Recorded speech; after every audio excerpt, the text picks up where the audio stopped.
Okay, ఇవాళ మనం create application react application ఎలా క్రియేట్ చేయాలి ఏందనేది మనం స్టార్ట్ చేద్దాం. ఫస్ట్ మీరు ఏ డ్రైవ్లో అయితే ప్రాక్టీస్ చేయాలనుకుంటున్నారో ఆ డ్రైవ్ ఓపెన్ చేసుకోండి మై కంప్యూటర్లో. ఆ తర్వాత పైన టాప్లో క్లిక్ చేయండి, సిఎండి అని చెప్పి కొట్టి ఎంటర్ కీ కొట్టండి. కరెక్ట్గా ఆ డ్రైవ్ లొకేషన్లోకి వస్తారు. మనకి రియాక్ట్లో అప్లికేషన్ క్రియేట్ చేయడం కోసం ఎన్పిఎక్స్ అంటామంట, నోడ్ ప్యాకేజ్ ఎగ్జిక్యూటర్ అంటాం. ఎన్పిఎం అంటే నోడ్ ప్యాకేజ్ మేనేజర్ అంటాం. ఓకే, ఎన్పిఎక్స్ అని పెట్టి క్రియేట్ రియాక్ట్ యాప్. ఆ తర్వాత మనం ఇచ్చేది ఏంటంటే యాప్ నేమ్. ఈ యాప్ నేమ్ ఇచ్చేటప్పుడు ఫర్ ఎగ్జాంపుల్ చెప్పమ్మా. Okay okay, 1 minute, screen share చేయలేదు. Yeah, now okay. Okay okay, very good. So first మనం డ్రైవ్ ఓపెన్ చేసుకున్నాము. ఆ తర్వాత సిఎండి అనే కమాండ్ కొడితే కమాండ్ ప్రాంప్ట్ వస్తుంది. ఆ తర్వాత ఎన్పిఎక్స్ క్రియేట్ రియాక్ట్ యాప్ అని టైప్ చేసిన తర్వాత ఇక్కడ యాప్ నేమ్ ఇవ్వాలి. యాప్ నేమ్ ఇచ్చేటప్పుడు ఎప్పుడు కూడా క్యాపిటల్ లెటర్స్ కానీ, మధ్యలో కామాలు కానీ, ఫుల్ స్టాప్స్ కానీ, ఎంటీ స్పేసెస్ కానీ ఇవి ఏమీ ఇవ్వకూడదు. ఏదన్నా ఇవ్వాలనుకుంటే ఐఫన్స్ ఇచ్చుకోవచ్చు. నేను ఫస్ట్ యాప్ అని చెప్పని టైప్ చేస్తాను. ఎంటర్ కీ కొడితే ఇక్కడ ఒక యాప్ క్రియేట్ అయిపోయింది. సో ఫస్ట్ నేను ఈ మోడల్లో ఒకటి క్రియేట్ చేస్తాను. ఇంకొక రకంగా కూడా చేయొచ్చు, అది ఎలా చేయొచ్చో కూడా చెప్తాను. సో ఫస్ట్ ఎంటర్ కీ కొట్టేద్దాం. యాప్ క్రియేట్ అయిపోయింది. ఈ యాప్ క్రియేట్ అయిపోయే లోపు నేను సెకండ్ మెథడ్ చెప్తానని చెప్పాను కదా, అదేంటంటే సో ఫర్ ఎగ్జాంపుల్ నేను ఈ డ్రైవ్లో ఉండాలి. ఇక్కడే నేను ఒక ఫోల్డర్ క్రియేట్ చేసుకుంటున్నాను. న్యూ ఫోల్డర్ అని చెప్పి ఒక ఫోల్డర్ క్రియేట్ చేసుకుంటున్నాను. దాని పేరు మై యాప్ అని పెట్టుకున్నాను. మై యాప్ అని పెట్టుకొని ఆ యాప్లోకి వచ్చిన తర్వాత ఇక్కడ కమాండ్ కొట్టి ఓపెన్ చేశాను. మరి ఇప్పుడు మనం యాప్ క్రియేట్ చేయాలంటే ఎలా క్రియేట్ చేస్తాం? నాకు ఇక్కడే క్రియేట్ అవ్వాలి, మళ్ళీ ఇంకో ఫోల్డర్ క్రియేట్ కాకూడదు. సో అప్పుడు NPX create react app space dot. Dot అంటే అర్థం ఏంటంటే కరెంట్ ఉన్న లొకేషన్లోనే యాప్ క్రియేట్ చేయని చెప్పడం అనమాట. సో ఇప్పుడు ఎంటర్ కొడితే ఏమైపోయింది, ఇక్కడ ఒక యాప్ క్రియేట్ అయిపోయింది. ఇందాక మనం క్రియేట్ చేసిందేమో ఒక మెథడ్, అంటే ఒక ఫోల్డర్లో లేకుండా బయట రూట్లో ఉండి క్రియేట్ రియాక్ట్ యాప్ అనే ఒక కమాండ్ ద్వారా ఒక యాప్ నేమ్ ఇస్తే ఆ యాప్ నేమ్ తోటి అప్లికేషన్ యాప్ క్రియేట్ అయ్యటం ఒకటైతే, ఇంకొకటి మనం అనుకున్న టార్గెట్ లొకేషన్లోకి వెళ్ళి అక్కడ క్రియేట్ రియాక్ట్ యాప్ అని కొట్టి స్పేస్ ఇచ్చి డాట్ ఇస్తే ఆటోమేటిక్గా ఆ లొకేషన్లోనే యాప్ క్రియేట్ అయింది. ఇప్పుడు ఇదొకటి క్రియేట్ అవుతుంది, మనకి ప్యారలల్గా వెనకాల ఇంకోటి కూడా క్రియేట్ అవుతుంది. ఎక్కడ దీన్ని మినిమైజ్ చేద్దాం, ఇక్కడ ఇంకోటి క్రియేట్ అవుతుంది. ఇదేంటిది? ఇది మనం మై యాప్లోకి వెళ్ళి క్రియేట్ చేస్తున్నాం. ఇదేంటిది? ఇది మనం బయట ఉండి NPX create react app and app name ఇచ్చాం. సో బోత్ ఎలా చేసినా ఒకటే, బోత్ వేస్ మనం చేయొచ్చు. సో ఎందుకంటే ఒక్కొక్కసారి మన ఇష్టం వచ్చిన నేమ్ ఆల్రెడీ పెట్టుకొని ఉంటాము, అక్కడ లోపలికి వెళ్ళి చేయాలనుకున్నప్పుడు ఈ మెథడ్ని ఫాలో అవుతాం, NPX create react app space dot అని చెప్పని. ఇది ఎప్పుడు ఫాలో అవుతాం? మనకు ఆ ఫోల్డరే లేదు, డైరెక్ట్గా మనం విత్ ఫోల్డర్ తోటి యాప్ నేమ్ క్రియేట్ చేయాలి. అప్పుడు డైరెక్ట్గా NPX create react app and space first app అని చెప్పని ఇచ్చుకుంటాం అనమాట. ఓకే, దట్స్ అర్థమైందా? సో ఇప్పుడు రెండు క్రియేట్ అవుతున్నాయి, మనం మళ్ళీ డిలీట్ చేసేద్దాము. ఎక్కడైనా మనకి ఒకటే అని అర్థం. సో కాకపోతే ఇప్పుడు ఇక్కడ క్రియేట్ చేసినప్పుడు ఏం చేస్తామంటే సిడి ఫస్ట్ యాప్ అని చెప్పిన కొట్టి లోపలికి వెళ్ళి యాప్ని రన్ చేస్తాం. ఇక్కడ ఆల్రెడీ ఆ ఫోల్డర్లోనే ఉన్నాం కాబట్టి డైరెక్ట్గా ఎన్పిఎం స్టార్ట్ అని చెప్పంటే అప్లికేషన్ రన్ అయిపోయింది. So both should be same. So ఇప్పుడు అయిపోయింది, ఆల్రెడీ రెండు ఈక్వల్గా ఒకేసారి క్రియేట్ అయిపోయినాయి. నేను ఒకటి డిలీట్ చేసేస్తాను, ఒకటి ఎగ్జిక్యూట్ చేద్దాము. ఓకే, లేదంటే దాన్ని ఉంచుదాము, దీన్ని ఉంచుదాము, రెండిట్లో మనం రన్ చేసి చూద్దాం. ఒక దాంట్లో క్లాస్ కాంపోనెంట్ క్రియేట్ చేద్దాం, ఒక దాంట్లో ఫంక్షన్ కాంపోనెంట్ క్రియేట్ చేద్దాం. అప్పుడు రెండు మనకి ఎలా వర్క్ చేస్తాయో తెలిసిపోయింది. ఓకే, సో కాంపోనెంట్ అంటే it's like a function. So react applications ఏమంటారంటే సింగిల్ పేజ్ వెబ్ అప్లికేషన్ అంటాం, ఎస్పిఏ అంటారు అనమాట. సింగిల్ పేజ్ వెబ్ అప్లికేషన్స్ అంటారు. సో ఎందుకని అంటారంటే ఒకటే పేజీ కాంపోనెంట్సే చేంజ్ అవుతుంటాయి కానీ పేజీ మారదు. ఇక్కడ ఏం మారుతాయి? కాంపోనెంట్స్ మారుతాయి. మీరు రౌటింగ్ చేసినప్పుడు ఆ రౌటింగ్ ఏం చేసింది, ఆ స్పెసిఫైడ్ కాంపోనెంట్ని తీసుకొచ్చి చూపించింది కానీ పేజ్ కెనాట్ బి చేంజ్ అనమాట. అందుకనే ఏమంటారు వీటిని ఎస్పిఏ అప్లికేషన్స్ అంటారు, సింగిల్ పేజ్ అప్లికేషన్స్ అని పిలుస్తారు అనమాట. ఓకే, సో ఆల్రెడీ వెనకది అయిపోయింది, మనం దీంట్లో చూద్దాం. ఫస్ట్ ఇక్కడ ఏంది, మన కమాండ్స్ అన్ని చెప్తున్నారు ఇక్కడ. ఫస్ట్ ఈ కమాండ్స్ గురించి తెలుసుకోండి. npm స్టార్ట్ అంటే కింద రాసేట్టు చూడండి, start the development server. Application develop చేసేవాళ్ళు కాబట్టి ఇది వాడుతున్నాం npm స్టార్ట్ అని. డెవలప్ చేసి బిల్డ్ చేసిన తర్వాత దాన్ని తీసుకెళ్లి మనం హోస్టింగ్ స్పేస్ లో పెడతాం కాబట్టి no need of npm start, direct గా వెబ్సైట్ ఓపెన్ చేసేస్తే it should be works. So దానికి కమాండ్ ఏం అవసరం లేదు. ఎప్పుడు అవసరమైంది, డెవలప్మెంట్ లో ఉన్నప్పుడు, యూనిట్ టెస్టింగ్ చేసేటప్పుడు, లేదా ఎండ్ టు ఎండ్ టెస్టింగ్ చేసేటప్పుడు, అట్లాంటప్పుడు మనం స్టార్ట్ చేసుకొని అప్లికేషన్ టెస్ట్ చేసుకోవాలి కాబట్టి, రన్ చేసుకోవాలి కాబట్టి npm స్టార్ట్ వాడతాం. మరి npm రన్ బిల్డ్ ఎందుకు వాడతాము? ఒక అప్లికేషన్ డెవలప్ చేసిన తర్వాత దీన్ని ఒక చిన్న ప్యాక్ కింద చేసి తీసుకెళ్లి హోస్ట్ చేయాలంటే దానికోసం వాడే ఒక కమాండే npm run build. Builds the app into static files for production. Production అంటే అర్థమైంది, రన్ టైమ్ ఎన్విరాన్మెంట్. లైవ్ లోకి వెళ్ళటాన్ని ఏమంటాం, ప్రొడక్షన్ లోకి వెళ్ళటం అంటాం. మనం తయారు చేసేటప్పుడు ఏమంటాం అంటే డెవలప్మెంట్ లో ఉందంటాం. దాన్ని టెస్ట్ చేసేటప్పుడు ఏమంటారంటే టెస్ట్ ఎన్విరాన్మెంట్ అంటాం అనమాట. జనరల్ గా 3 ఎన్విరాన్మెంట్స్ ఉంటాయి మనకి, E1, E2, E3 అని పిలుస్తుంటారు వాళ్ళు జనరల్ గా. E1 అంటే అర్థం ఏంటంటే డెవలప్మెంట్ సర్వర్ అంటాం. E2 అంటే అర్థం ఏంటంటే testing server, UAT user acceptancy test అంటాం అనమాట. User acceptancy test, UAT testing కోసం సెకండ్ సర్వర్ ని వాడతారు. థర్డ్ సర్వర్ వచ్చేసి ఇప్పుడు లైవ్ సర్వర్స్ అంటాం. ప్రొడక్షన్స్ డెవలప్మెంట్ వాళ్ళకి ఎప్పుడు కూడా లైవ్ సర్వర్స్ మీదకి అలౌడ్ ఇవ్వరు, వాటిని మేనేజ్ చేసేవాళ్ళు వేరే సపరేట్ గా ఉంటారు. సో కాబట్టి డెవలప్ చేసేవాళ్ళు ఎప్పుడు కూడా E1 సర్వరే వాడతారు, టెస్టింగ్ చేసేవాళ్ళు ఎప్పుడు కూడా E2 సర్వరే వాడతారు. ప్రొడక్షన్ లోకి వెళ్ళిన తర్వాత E3 సర్వర్ అనేది వాడుతుంటారు. E1, E2, E3 అంటే అర్థం ఏంటంటే ఎలాస్టిసిటీ సర్వర్ 1, ఎలాస్టిసిటీ సర్వర్ 2 అని చెప్పిన అర్థం అనమాట. అంటే అమెజాన్ లో కానీ, గూగుల్ క్లౌడ్ లో కానీ ఒక్కొక్క వాడు ఒక్కొక్క పేరు పెట్టుకుంటారు. సో లైక్ కొన్నిటిని E1, E2, E3 అని చెప్పి పిలుస్తుంటారు అనమాట. ఓకే, స్టేజింగ్ అనమాట, అవి డిఫరెంట్ స్టేజెస్ లో. సో నెక్స్ట్ ఏంటంటే npm టెస్ట్ అంటే అర్థం ఏంటంటే మనం రాసిన అప్లికేషన్ ని టెస్ట్ చేసుకోవడం కోసం npm టెస్ట్ అని చెప్పి అంటాం అనమాట. సో నెక్స్ట్ వచ్చేసి npm రన్ ఎజెక్ట్ అంటాం. అంటే అర్థమైంది, removes the tool and copies the build dependencies configuration files and scripts in to the app directory. If you do this you cannot go back. ఒకసారి ఈ పని చేసామంటే ఇంక మనం మళ్ళీ బ్యాక్ వెళ్ళలేము అంటాం. ఓకే, సో దాన్ని ఎప్పుడు మనం పెద్దగా వాడాల్సిన అవసరం ఉండదు. ఇప్పుడు మన అప్లికేషన్లోకి వెళ్ళాలంటే ఏం చేయాలని చెప్తున్నాడు, CD change the directory, first app అనే ఫోల్డర్లోకి వెళ్ళాలి. ఆ తర్వాత మనల్ని ఏం చేయాలి, ఈ ప్రోగ్రామ్ రన్ చేయాలంటే npm స్టార్ట్ అని చెప్పి కొట్టాలి. అయితే ఇక్కడే npm స్టార్ట్ అని కొడితే మనం కోడ్ ఓపెన్ చేసి చూసుకోవాలంటే ఇంకొక టెర్మినల్ ఓపెన్ చేయాల్సి వస్తుంది.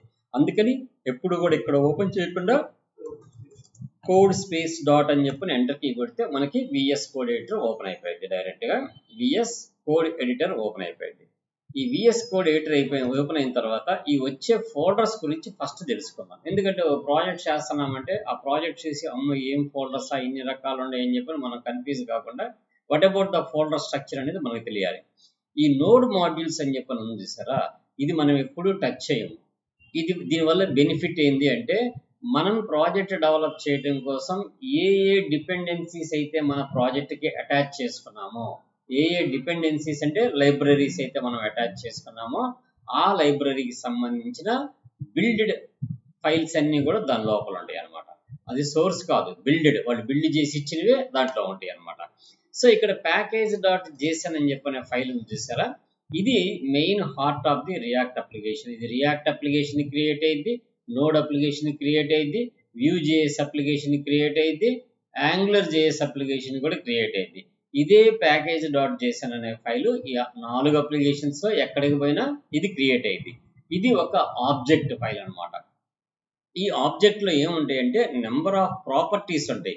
ఒక అప్లికేషన్ డెవలప్ చేస్తున్నాము, దాని పేరు ఏంది, అది ఏ వర్షన్ లో డెవలప్ చేస్తున్నాము, అది ప్రైవేటా పబ్లికా, దాని యొక్క డిపెండెన్సీస్ ఏమేమి ఉండేవి. మనకి బై డిఫాల్ట్ గా రియాక్ట్ అనే లైబ్రరీ లోడ్ అయింది, React DOM document object model load అయింది, రియాక్ట్ స్క్రిప్ట్స్ మొత్తం లోడ్ అయినాయి, వెబ్ వైటల్స్ ఇది కూడా మనం పెద్దగా యూజ్ చేయము, ఇది లోడ్ అయింది టెస్ట్ కి సంబంధించి. ఇంకా ఇక్కడ ఏంది, testing library just DOM load అయింది, టెస్టింగ్ లైబ్రరీ రియాక్ట్ RTL అని చెప్పుకున్నాం కదా. అలానే టెస్టింగ్ లో యూజర్ ఈవెంట్స్ ఉంటాయి. అంటే మనం ఒక బటన్ నొక్కకుండానే టెస్టింగ్ లో బటన్ నొక్కినట్టు ఈవెంట్ పనిచేయాలంటే ఈవెంట్ అంటే యూజ్ ఈవెంట్స్ అని వాడతాం అనమాట, యూజర్ ఈవెంట్స్ అని చెప్పి. దానికోసం టెస్టింగ్ లైబ్రరీలో యూజర్ ఈవెంట్ అనేది కూడా ఒకటి ఉంటుంది. ఈ పైన 3 వచ్చేసి టెస్టింగ్ కోసం వాడతాము, కింద 4 వచ్చేసి డెవలప్మెంట్ కోసం వాడతాం. మనం కష్టపడి స్క్రిప్ట్స్ రాసుకోకుండా బై డిఫాల్ట్ గా రియాక్ట్ వాళ్ళే బిల్డ్ చేసి ఇస్తారు. ఫర్ ఎగ్జాంపుల్ npm స్టార్ట్ అని కొడుతున్నాం, బ్యాక్గ్రౌండ్లో ఏం జరిగింది, react script start, npm build అని కొడుతున్నాం, రియాక్ట్ స్క్రిప్ట్స్ బిల్డ్. అలానే npm టెస్ట్ అని కొడితే రియాక్ట్ స్క్రిప్ట్స్ టెస్ట్, ఎజెక్ట్ కొడితే రియాక్ట్ స్క్రిప్ట్స్ ఎగ్జిట్. ఇవన్నీ కూడా మనం npm తో వాడే కమాండ్స్ అనమాట. ఓకే, నెక్స్ట్ వచ్చేసి ESLint కాన్ఫిగరేషన్ రాసుకుంటాడు. ఇది ESLint అనేది డీబగ్గింగ్ చేయడం కోసం, మనకి ఎక్కడెక్కడ ప్రాబ్లమ్స్ ఉందో చూపించడం కోసం వాడే ఒక టూల్ అనమాట ESLint అనేది. అలానే బ్రౌజర్స్ లిస్ట్ ఎక్స్టెండ్ చేయబడ్డాయి అని చెప్పి రాసినట్టు ఇక్కడ 0.2% not dead, not Opera Mini all, అంటే ఆల్మోస్ట్ అన్నిటికీ సపోర్ట్ చేస్తాయి ఇవి. నెక్స్ట్ వచ్చేసి డెవలప్మెంట్లో వచ్చేసి Chrome version, Firefox version, Safari versions ఇక్కడ రాసి. ఇవి డెవలప్మెంట్లో మనకు కావాల్సినట్టు వాటిని చేంజ్ చేసుకొని మార్చుకోవచ్చు. వీటితో మనం ఏం చేంజ్ చేయాల్సిన అవసరం లేదు. ఆటోమేటిక్ ఇవన్నీ కూడా మనం తయారు చేసేవి కాదు. Whenever we install the dependencies automatically the dependency should be installed. So మనం కొత్తగా చేయగల. ఇక్కడ మనకి టెర్మినల్ కావాలంటే మీరు Ctrl+Shift పట్టుకొని బ్యాక్ టిక్ ని ప్రెస్ చేయండి, ఆటోమేటిక్గా టెర్మినల్ ఓపెన్ అయింది. ఒకవేళ మీకు ఆ ఆప్షన్ తెలియకపోతే ఇక్కడికి వెళ్తే మీకు టెర్మినల్ దగ్గరికి వెళ్తే న్యూ టెర్మినల్ అని చెప్పని ఉంటుంది. ఇక్కడ నుంచి కూడా టెర్మినల్ ఓపెన్ చేసుకోవచ్చు. ఓకే, ఈ టెర్మినల్లో ఇప్పుడు ఈ డిపెండెన్సీ, ఒక చిన్న డిపెండెన్సీ యాడ్ చేద్దాం, మళ్ళీ డిపెండెన్సీ తీసేద్దాము. యాడ్ చేసినప్పుడు ఎలా మారుతుంది, ఓకే అది చూద్దాం. ఇప్పుడు బేసిక్గా మనకి ఎన్ని ఉండే డిపెండెన్సీస్, ఇక్కడ 7 డిపెండెన్సీస్ యాడ్ అయ్యండి. ఒకసారి నేను క్లోజ్ చేసేస్తున్నాను ఊరక మీకు తెలియటం కోసం. npm ఇన్స్టాల్, ఏదైనా ఒక ప్యాకేజీని ఇన్స్టాల్ చేయాలంటే npm స్పేస్ i అని ప్రెస్ చేసి ఆ తర్వాత రియాక్ట్ రౌటర్ డామ్ అని చెప్పనే ఒక ప్యాకేజీని ఇన్స్టాల్ చేస్తున్నా. ఆటోమేటిక్ ఏమైపోయింది, ఆ ప్యాకేజ్ ఎప్పుడైతే ఇన్స్టాల్ అయిపోయిందో ఆటోమేటిక్గా దానికి సంబంధించిన డిపెండెన్సీస్ ప్యాకేజ్.json-లోకి యాడ్ అయిపోయి ఉంటుంది. ఇక్కడ చూడండి, రియాక్ట్ రౌటర్ డామ్ 6.22.1 అనే వర్షన్ వచ్చేసింది. ఒకవేళ మీకు ఆ వర్షన్ తోటి మీకు ఆ రియాక్ట్ రౌటర్ డామ్ తోటి పని లేదనుకోండి, అప్పుడు npm uninstall React router DOM అని చెప్పని కొట్టండి. ఆటోమేటిక్గా ఆ రౌటర్ డామ్ మళ్ళీ అన్ఇన్స్టాల్ అయిపోయింది. ఆటోమేటిక్గా ఆ పేజీల నుంచి అక్కడి నుంచి మనకి ఎగిరిపోయింది. సో ఆ పేజ్ నుంచి ఆటోమేటిక్గా ఎగిరిపోయింది. సో కాబట్టి మనం ఏ డిపెండెన్సీస్ అయితే మన ప్రాజెక్ట్కి నెసెసరీ ఉంటాయో ఆ డిపెండెన్సీస్ మనం ఇన్స్టాల్ చేసుకున్నప్పుడు ఆ ప్యాకేజ్.json-లో నోట్ చేసుకుంటుంది. మరి వాట్ అబౌట్ ద ప్యాకేజ్.log.json? ఇది ప్యాకేజ్.log.json అనేది కూడా ఒక రకంగా చెప్పాలంటే ఇంపార్టెంటే. ఎందుకని ఇంపార్టెంట్ అంటే, ఫర్ ఎగ్జాంపుల్ నేను రియాక్ట్ 18 వర్షన్లో వర్క్ చేస్తాను. ఇప్పుడు ఇంకొద్దిగా హయ్యర్ వర్షన్ వచ్చింది అనుకుందాం ఫర్ ఎగ్జాంపుల్. కానీ నేను దాని కంపాటబిలిటీలో డిజైన్ చేశాను కాబట్టి 22 రియాక్ట్ వర్షన్, 20 రియాక్ట్ వర్షన్లో ఉండి నేను ఇన్స్టాల్ చేసినా కానీ నాకు 18 లోడ్ అవ్వాలి అని ఎలా తెలియాలి దానికి? అది ఏం చేసిందంటే, ప్రెజెంట్ మార్కెట్లో ఏ వర్షన్ మీరు ఇన్స్టాల్ చేసినా ప్యాకేజ్.log.json అనే ప్యాకేజ్ అండ్ -log.json అనే ఫైల్లో ఏ వర్షన్ అయితే రాసి ఉంటుందో ఆ వర్షన్కి సంబంధించి ఇన్స్టాల్ అయింది. మనం 18 ఇన్స్టాల్ చేసినా మనకు కావాల్సిన రిక్వైర్మెంట్ 16 ఉంటే 16 ఇన్స్టాల్ అయిపోయింది. ఒకవేళ రిసోర్సెస్ అవైలబిలిటీ లేకపోతే ఆన్లైన్లో మనకి ఎర్రర్ వస్తుంది. అలా ఎర్రర్ వచ్చినప్పుడు ఏం చెప్తుంటారంటే, జనరల్గా కంపెనీస్లో కానీ బయట కానీ ఏం చెప్తుంటారంటే, ఒకసారి ఆ ప్యాకేజ్-log.json ఫైల్ రిమూవ్ చేసి ఇన్స్టాల్ చేయి అంటారు. అప్పుడు ఏమైంది, ఆ రెస్ట్రిక్షన్ అనేది పోయిద్ది కాబట్టి ప్రెజెంట్ రన్నింగ్ వర్షన్ ఏదైతే ఉంటుందో అవన్నీ ఇన్స్టాల్ అయిపోతాయి అనమాట. So that is the role of the ప్యాకేజ్-log.json అని చెప్పనేది. ఇది రీడ్ మీ అనేది ఎందుకంటే మనం ఏదైనా ఈ ప్రాజెక్ట్కి సంబంధించిన ఏదైనా నోట్స్ రాసుకోవాలంటే ఇక్కడ రాసుకోవచ్చు అనమాట మనం. Okay, next what about the Git ignore. ఎందుకంటే మనం ఇప్పుడు జనరల్గా మనం ప్రాజెక్ట్ చేసినప్పుడు గిట్లో పెట్టుకోవడానికి ట్రై చేస్తుంటారు అందరూ. ఎందుకని, ప్రొఫైల్లో చూపించుకోవడానికి నేను ఇన్ని ప్రాజెక్టులు చేశానని చెప్పని చూపించుకోవడానికి గిట్లో వాడతారు. సో మనం ఆల్రెడీ గిట్ మీద ఒక వీడియో చేసాము, కంప్లీట్ గిట్ అని చెప్పని ఒక వీడియో చేసి పెట్టాము. ఆ గిట్ వీడియో ఒకసారి చూడండి, ఏమైనా డౌట్స్ ఉంటే మనం క్లారిఫై చేసుకుందాం. ఆ గిట్ తెలిస్తే ఏమైందంటే, మనకి ఈ ప్రాజెక్ట్ని గిట్లోకి అప్లోడ్ చేసుకుంటే, ఫర్ ఎగ్జాంపుల్ నీ సిస్టమ్ క్రాష్ అయిపోయింది కానీ నీ డేటా ఎక్కడ ఉంటుంది, గిట్లో ఉంటుంది. ఆ తర్వాత నువ్వు గిట్ స్పేస్ క్లోన్ అని చెప్పని కొట్టేసి స్పేస్ ఇచ్చి ఆ యూఆర్ఎల్ తీసుకొచ్చి పేస్ట్ చేసి ఎంటర్కి కొట్టామనుకోండి, మన గిట్ బుక్ లింక్ తీసుకొచ్చుకొని ఆటోమేటిక్ ఏమైపోయింది, మీకు కంప్లీట్గా ప్రాజెక్ట్ మొత్తం మీ లోకల్ సిస్టంలోకి డౌన్లోడ్ అయిపోయింది. So that is the main benefit మీకు. సో కాబట్టి ఆ గిట్లోకి పోయేటప్పుడు ప్రాజెక్ట్ మొత్తం పోవాలంటే it takes a lot of time. ఎందుకంటే నోడ్ మాడ్యూల్స్ అనేవి బిగ్ సైజులో ఉంటాయి. అవి అందుకని ఎప్పుడు కూడా గిట్లోకి ఏవైతే పోకూడదో వాటికి సంబంధించిన ఫోల్డర్స్ యొక్క అడ్రసెస్ అన్నీ కూడా ఈ గిట్ ఇగ్నోర్లో రాసి ఉంటాయి. ఏం రాసింది? ఈ pnp.js 100% కవరేజ్ కోసం /కవరేజ్ నోడ్ మాడ్యూల్స్ ఇవి ఏమీ కూడా గిట్ రిపాజిటరీలో స్టోర్ కాకూడదు, రిమైనింగ్ వరకే రిపాజిటరీలో స్టోర్ అవ్వాలి అని తెలియటం కోసమే ఇది గిట్ ఇగ్నోర్ అని చెప్పిన ఫైల్ మనకి క్రియేట్ అయింది. సో పోతే నోడ్ మాడ్యూల్స్తో మనకు పని లేదు, వీటన్నిటితో కూడా మనకు పని లేదు. బేసికల్ తెలియాలి, బట్ ఎందుకు ఇవన్నీ ఉండే అనేది. పోతే పబ్లిక్లో ఉండేవి ఏంటి అంటే index.html ఉంటుంది. మనకు ఓపెన్ అయ్యే ఫస్ట్ పేజ్ ఏంటంటే వెబ్ రన్ చేసినప్పుడు index.html అనే ఫైల్ రన్ అయింది. అయితే ఈ index.htmlలోకి ఒక ఐడి ఒకటి జనరేట్ చేసి ఉంటుంది. ఇక్కడ దాని ఐడి పేరే రూట్ అంటాం అన్నమాట. అంటే మనం app.js అనేది ఎక్కడ ఉంటుంది అంటే సోర్స్లో app.js అనే ఫైల్ ఉంటుంది. ఈ app.js లో మనం ఏ కోడ్ అయితే రాస్తున్నామో ఆ కోడ్ index.js లోకి రెండర్ చేసుకుంటుంది. ఈ రెండర్ చేసిన app.js లో సంబంధించిన కోడ్ మొత్తాన్ని తీసుకెళ్ళి ఎక్కడ పెడుతుంది? document.getElement by root. ఈ రూట్ ఎక్కడ? index.html లో ఉన్న రూట్ ఫైల్లోకి తీసుకెళ్ళి పెట్టింది. అది ఎక్కడ ఉంటుంది? పబ్లిక్ ఫోల్డర్లో ఉంటుంది. పబ్లిక్లో ఏముంటుంది అంటే ఫెవి ఐకాన్ ఒకటి ఉంటుంది, మనకు లోగో చూపించే ఐకాన్ ఒకటి, అట్లానే లోగో సింబల్స్ ఉంటాయి, మేనిఫెస్ట్ ఉంటుంది, మన ప్రాజెక్ట్ నేమ్ ఏంది, దాని ఐకాన్ ఏమన్నా పెట్టుకున్నామా, ఏ సైజులో పెట్టుకున్నామా, దాని సోర్స్ పేరు ఏంది, ఇవన్నీ మనం ఇక్కడ రాసుకుంటాము. అట్లానే రోబోస్ టెక్స్ట్ అంటే ఇక్కడ కూడా మనం ఏదైనా లింక్స్ కానీ ఏమైనా ఉంటే దీంట్లో కూడా రీడ్మీ లాగా రాసుకొని పెట్టుకోవచ్చు. టెక్స్ట్ ఫైల్ ఇదేం ఎగ్జిక్యూట్ అయ్యేది కాదు. సో కాబట్టి ఇక్కడ బేసిక్గా index.htmlకి ఎక్కడి నుంచి వచ్చింది కోడ్? index.js నుంచి వచ్చింది. index.jsలోకి ఎక్కడి నుంచి వచ్చింది కోడ్? app.js నుంచి వచ్చింది. సో మనకి స్టార్ట్ పాయింట్ ఏంటంటే index.html. index.html ఎప్పుడైతే లోడ్ అవుతుందో ఎక్కడి నుంచి రివర్స్ అయితే మనకి app.js పోయి index.js లోకి వస్తుంది, index.js పోయి index.html లోకి బైండ్ అయ్యింది అనమాట. సో ఫస్ట్ మనం ఇప్పుడు ఇక్కడ నుంచి మనం ప్రాజెక్ట్ని రన్ చేయాలంటే మనకి ఇప్పుడు అవసరం లేని కొన్ని ఉంటాయి. ఫర్ ఎగ్జాంపుల్ ఇది సెటప్ టెస్ట్ అని చెప్పి ఉంది, టెస్ట్ ఫైల్స్ రన్ చేయడం కోసం. ఇది మనకు అవసరం లేదు, డిలీట్ చేసుకోవచ్చు. అలానే మీకు రిపోర్ట్స్ వెబ్ వైట్లెస్ అని చెప్పి ఉంది, దీన్ని కూడా మనం డిలీట్ చేసుకోవచ్చు. అలానే index.jsలోకి వద్దాము. కంప్లీట్గా index.jsలో మనకి ఇప్పుడు వెబ్ వైటల్ తీసేసాము, దాన్ని రిమూవ్ చేసేద్దాము. ఓకే, నెక్స్ట్ వచ్చి ఈ కింద వార్నింగ్స్ ఇది మనకు అవసరం లేదు, ఇది కూడా తీసేసుకుందాము, అంటే క్లియర్గా ఉంటుంది. సో నెక్స్ట్ వచ్చేసి app.jsలోకి వచ్చి ఇది డిఫాల్ట్గా వచ్చిన కోడ్ కాబట్టి ఉంచి ఒకసారి రన్ చేసిన తర్వాత మనం తీసేసి ఏం చేయాలని చూద్దాం మనం. సో ఫస్ట్ అప్లికేషన్ రన్ చేయాలంటే ఏం చేస్తామంటే npm start అని చెప్పని కొడతాం. ఆటోమేటిక్గా మనకి ఆ స్క్రిప్ట్ ఎగ్జిక్యూట్ అయిపోయి మన అప్లికేషను 3000 పోర్ట్కి అసైన్ అయింది. బై డిఫాల్ట్గా రియాక్ట్ అప్లికేషన్ ఎప్పుడు కూడా ఏ పోర్ట్కి అప్లై అయింది? 3000 పోర్ట్కి అప్లై అయింది. ఒకవేళ 3000 పోర్ట్ ఆల్రెడీ రన్ అవుతూ ఉంటే ఆల్టర్నేటివ్ పోర్ట్ 3001 కనెక్ట్ అయింది, 1 కూడా రన్ అవుతూ ఉంటే 2 కనెక్ట్ అయింది. కాకపోతే 3000 ఓపెన్లో ఉన్నప్పుడు డైరెక్ట్గా ఓపెన్ అయిపోయింది. అది కనుక రన్ అవుతూ ఉంటే మటుకు మనల్ని అడిగిద్ది, ఆల్రెడీ 3000 పోర్ట్ ఓపెన్లో ఉంది, మీరు ఇంకేదైనా పోర్ట్ కనెక్ట్ అవుతారంటది. ఎస్ అంటే దాని ఆల్టర్నేటివ్ నెంబర్కి కనెక్ట్ అవుతుంది అనమాట. ఇది పోర్ట్ అసైన్మెంట్. అంటే అన్ని లోకల్ హోస్ట్ మీదే పనిచేయవు కాబట్టి డిఫరెంట్ సైట్స్ వర్క్ చేయాలంటే పోర్ట్ అనేది ఇంపార్టెంట్. సో ఇప్పుడు ఇది రన్ అవుతుంది. ఇప్పుడు మనం కోడ్లోకి వెళ్దాం.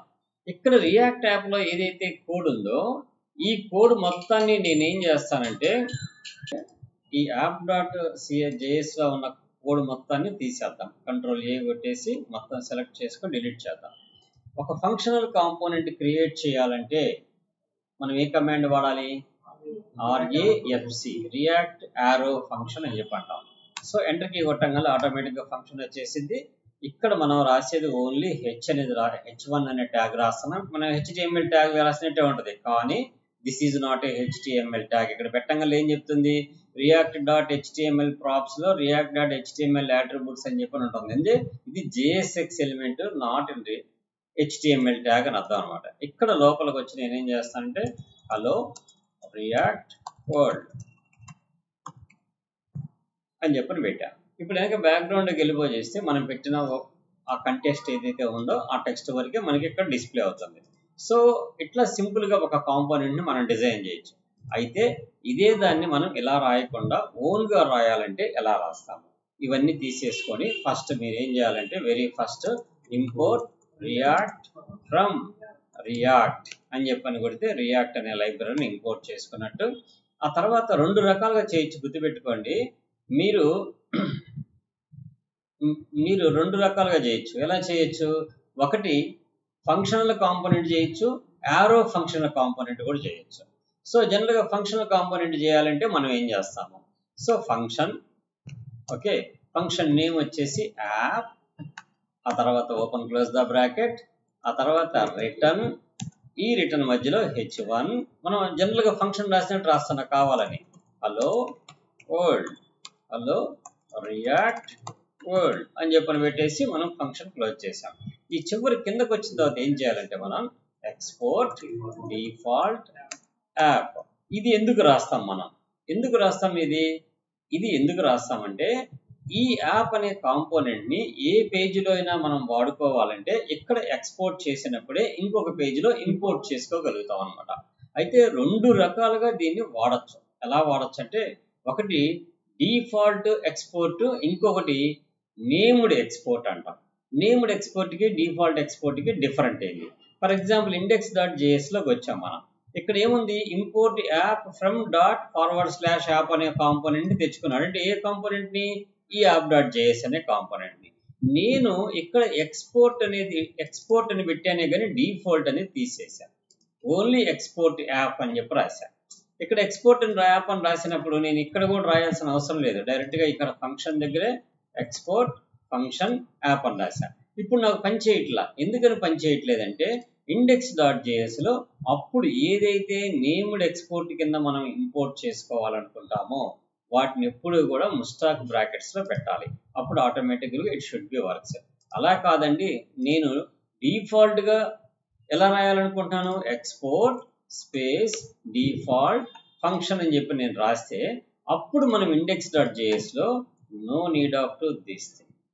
So then it should be works. Fine. So now it's working. So కాబట్టి మనం జనరల్గా రాయొచ్చు, మామూలుగా ఫంక్షన్ రాసినట్టు రాసాం. ఇక్కడ ఏం స్పెషల్గా మనం నేర్చుకోలేదు.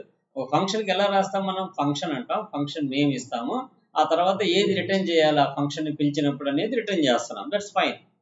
ఇదే దాన్ని మనం ఒక యారో ఫంక్షన్ రాయాలంటే ఎలా రాస్తాం? యారో ఫంక్షన్స్ అనేది ES6 తర్వాత వచ్చిన ఫంక్షన్నే మనం యారో ఫంక్షన్ అంటాం. సో రియాక్ట్ని ఇంపోర్ట్ చేసుకుందాం. సో ఇక్కడ ఫ్రమ్ అనేది రాయాలి మనం, ఎక్కడి నుంచి తెచ్చుకుంటున్నాం అనేది. ఇప్పుడు ఫంక్షన్ రాసేటప్పుడు ఎప్పుడు కూడా కాన్స్టెంట్ అని చెప్పని తీసుకోండి. ఎందుకంటే function name should not be change, the function parameters and return value should be change. కాబట్టి ఎప్పుడు కాన్స్టెంట్ అది. సో కాన్స్టెంట్. ఏ ఫంక్షన్ రాయాలనుకుంటున్నాం? యాప్ అనే ఫంక్షన్ రాయాలనుకుంటున్నాం. Arrow function, okay, arrow function. And తర్వాత ఏం చేస్తాం మనం? ఒక్కటే ఒక్క స్టేట్మెంట్ రాసేటప్పుడైతే సింపుల్గా h1 అని చెప్పని పెట్టేసి welcome to React JS world. So ఎప్పుడు కూడా సింగిల్ స్టేట్మెంట్ రాసేటప్పుడు మనము no need of to return statement.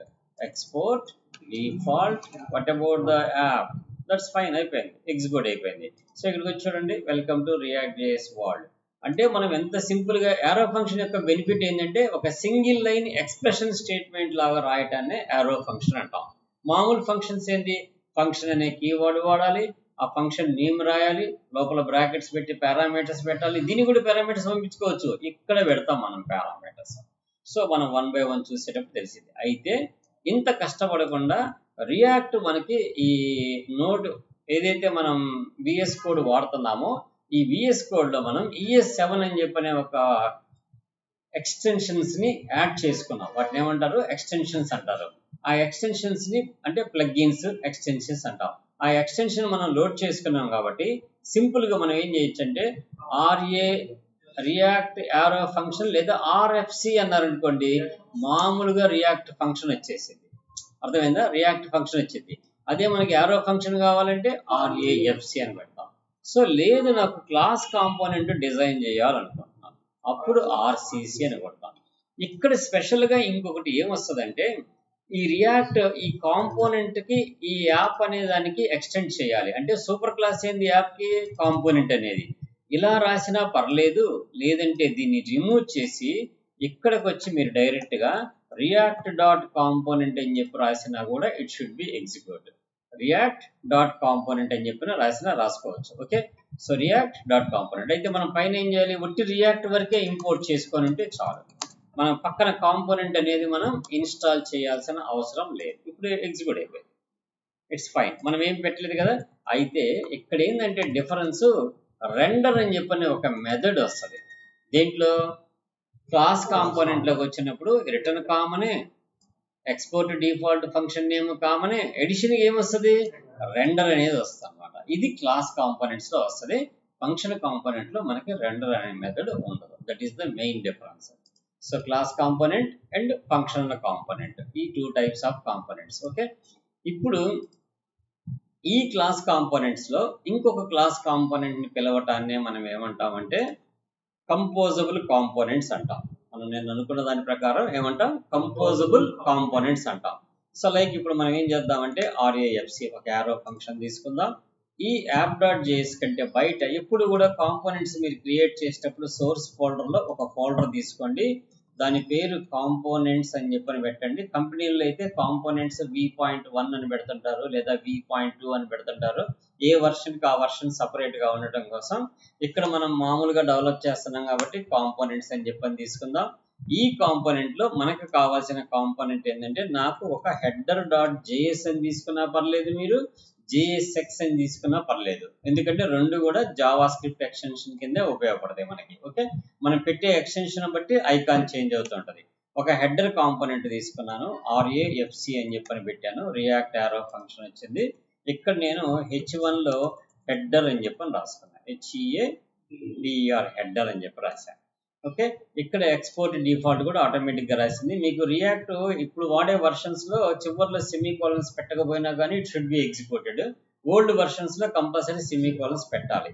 ఈ కాంపోనెంట్ లోనే నేను బాడీ కాంపోనెంట్ అని చెప్పని ఇంకొకటి కాంపోనెంట్ క్రియేట్ చేసుకుంటున్నా, RAFC అని చెప్పని కొట్టా.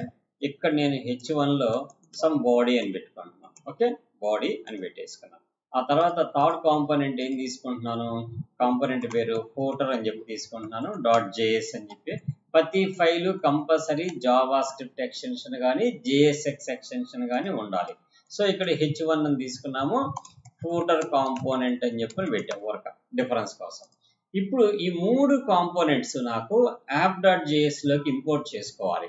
అయితే ఇలా ఒకేసారి 3 కాంపోనెంట్స్ ని ఇక్కడ కాల్ చేసే బదులు ఈ కాంపోనెంట్స్ లోనే పేజ్ లేఅవుట్ అని చెప్పని ఒక కాంపోనెంట్ ని క్రియేట్ చేసుకొని ఏంది లేఅవుట్.js అనే ఒక కాంపోనెంట్ క్రియేట్ చేసుకొని రియాక్ట్ యారో ఫంక్షన్ క్రియేట్ చేసి ఇన్ని డివిజన్స్ లేకుండా ఫ్రాగ్మెంటేషన్ తీసుకొని, ఓకే, దీంట్లో ఇప్పుడు మనం 3 కాంపోనెంట్స్ ని ఇంపోర్ట్ చేయాలి. ఇంపోర్ట్ చేసేటప్పుడు లెస్ దాన్ పెట్టండి. మీరు ఏ కాంపోనెంట్ అయితే ఇంపోర్ట్ చేసుకోవాలనుకుంటున్నారో దాని పేరు టైప్ చేసేటప్పుడే మీకు ఇక్కడ ఆ కాంపోనెంట్ యొక్క పాత్ స్పెసిఫై చేసింది. జస్ట్ దాన్ని సెలెక్ట్ చేసుకొని ఎంటర్ కొట్టండి, ఆటోమేటిక్ గా పైన మీకు కాంపోనెంట్ యొక్క ఇంపోర్ట్ రాసేసింది. సో తర్వాత నాకు బాడీ కావాలి. సో BODY అని కొట్టంగా ఆటోమేటిక్ గా బాడీ పాత్ తీసుకొచ్చింది, పైన కూడా ఇంపోర్ట్ చేసేసింది.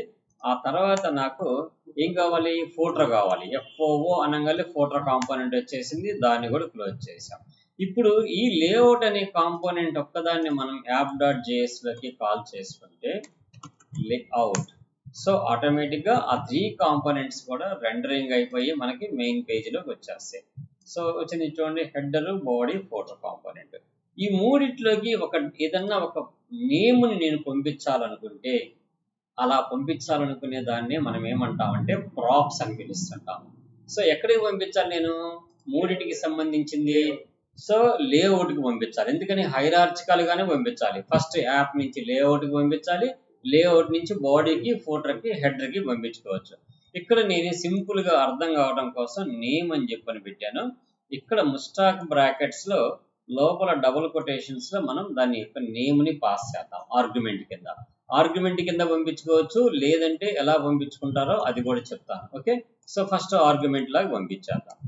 ఓకే, ఇప్పుడు ఈ ప్రాపర్టీ ఏది, నేమ్ అనే ప్రాపర్టీలో ఉన్న వాల్యూని నేను ఈ లేఅవుట్ అనే దాంట్లోకి తెచ్చుకోవాలి. అంటే ఆల్రెడీ పంపించింది ఎక్కడికి పంపించాను నేను app.js నుంచి లేఅవుట్లో పంపించా. మరి లేఅవుట్లోకి ఎక్కడికి వస్తుంది? ఇన్పుట్ ఆర్గ్యుమెంట్ కింద వస్తుంది అనమాట. ప్రాప్స్ అనేది ఎక్కడి నుంచి వస్తుంది? ఇన్పుట్ ఆర్గ్యుమెంట్ కింద వస్తుంది props. That is the props. ఇప్పుడు నేను హెడర్లోకి పంపిస్తున్నా.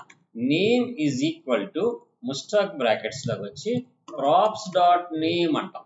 ఏమంటాం? Props dot name. అలానే ఇక్కడికి వచ్చి బాడీలోకి వచ్చి కూడా name is equal to props dot name. అంటే ఆ ప్రాపర్టీస్ మనం ఏదైతే నేమ్ అనే ప్రాపర్టీని పంపించామో ఆ నేమ్ అనే ప్రాపర్టీలో ఉన్న నేమ్ని తీసుకొస్తున్నాం ప్రాప్స్ డాట్ నేమ్ అని చెప్పని. So now all props will be coming. And ఇంకా కనపడలేదు మనకి, ఎందుకని నెక్స్ట్ లెవెల్కి పంపించాలిగా మనం. ఆ హెడర్ కాంపోనెంట్ లోపల కదా మనం ప్రింట్ చేసుకోవాల్సింది. సో ఇప్పుడు హెడర్ కాంపోనెంట్లోకి వెళ్ళి మళ్ళీ ఇక్కడ ప్రాప్స్ అని చెప్పి రాసుకొని ఇక్కడ మనం ఊరక కోలను పెట్టి ముస్టాక్ బ్రాకెట్స్లోకి వెళ్ళి ప్రాప్స్ డాట్ నేమ్ అని చెప్పని పిలుస్తాం. సో సేమ్ ఇదే దాన్ని మనం హెడర్ ఫోటర్లోకి కూడా వెళ్ళి మనం ఏం చేయాలి? ప్రాప్స్ అని పెట్టుకుంటాం.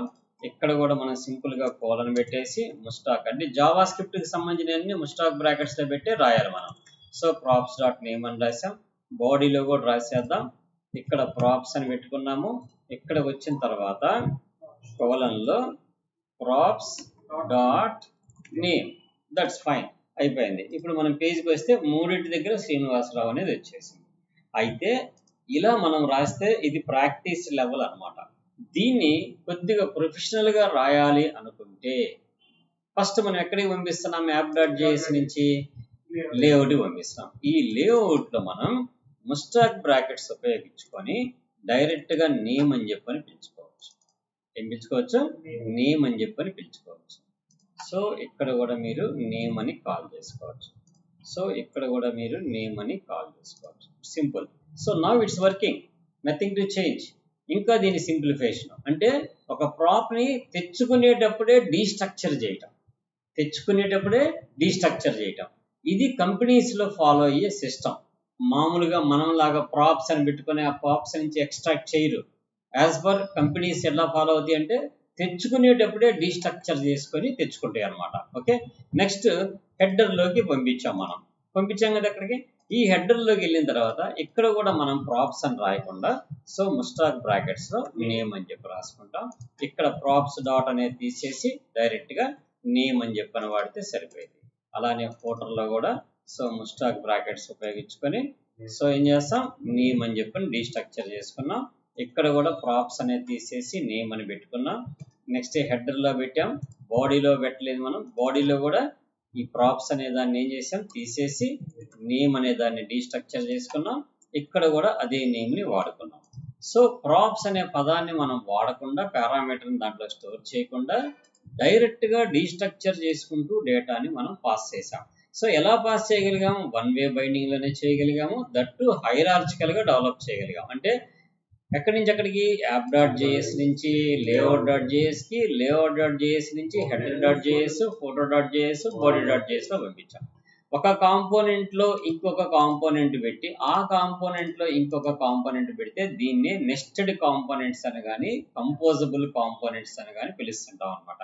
నెస్టెడ్ కాంపోనెంట్స్ కానీ కంపోజబుల్ కాంపోనెంట్స్ అని కానీ పిలుస్తుంటాం. సో ఈ క్లాస్ ఇంతవరకు చూద్దాము. నెక్స్ట్ వచ్చేసి మనం క్లాస్ కాంపోనెంట్స్లో ప్రాప్స్ ఎలా వాడతామో ప్రాక్టీస్ చేద్దాము.